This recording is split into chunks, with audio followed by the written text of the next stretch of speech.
किसी जंगल में एक उल्लू रहता था। उसे दिन में कुछ दिखाई नहीं देता था, इसलिए वो दिन भर एक पेड़ पर अपने घोंसले में छिपकर रहता था। सिर्फ रात होने पर ही वो भोजन के लिए बाहर निकलता था। एक बार की बात के गर्मियों का मौसम था।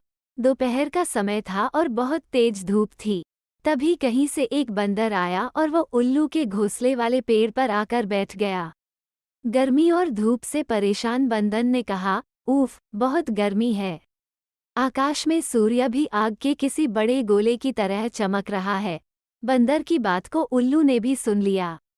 उससे रहा नहीं गया और बीच में ही बोल पड़ा, "ये तुम झूठ कह रहे हो।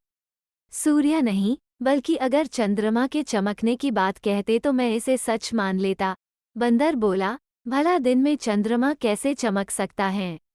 वो तो रात में चमकता है और ये दिन का समय है, तो दिन में सूर्य ही चमकेगा।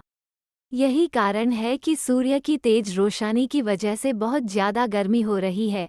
उस बंदर ने उल्लू को अपनी बात समझाने का बहुत प्रयास किया कि दिन में सूरज ही चमकता है, चंद्रमा नहीं, लेकिन उल्लू भी अपनी ही जिद पर अड़ा था।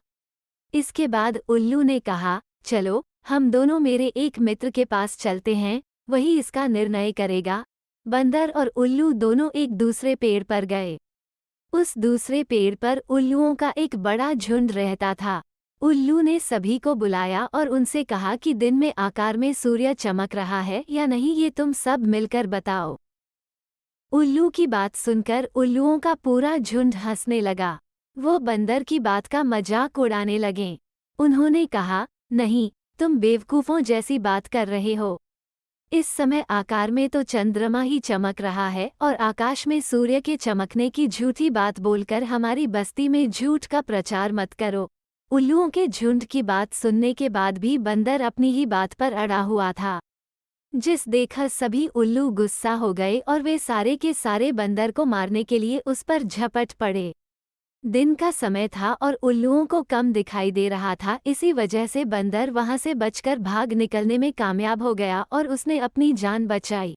कहानी से सीख। पंचतंत्र की यह कहानी हमें सीख देती है कि मूर्ख मनुष्य कभी भी विद्वानों की बात को सच नहीं मानता है। ऐसे मूर्ख लोग अपने बहुमत से सत्य को भी असत्य साबित कर सकते हैं।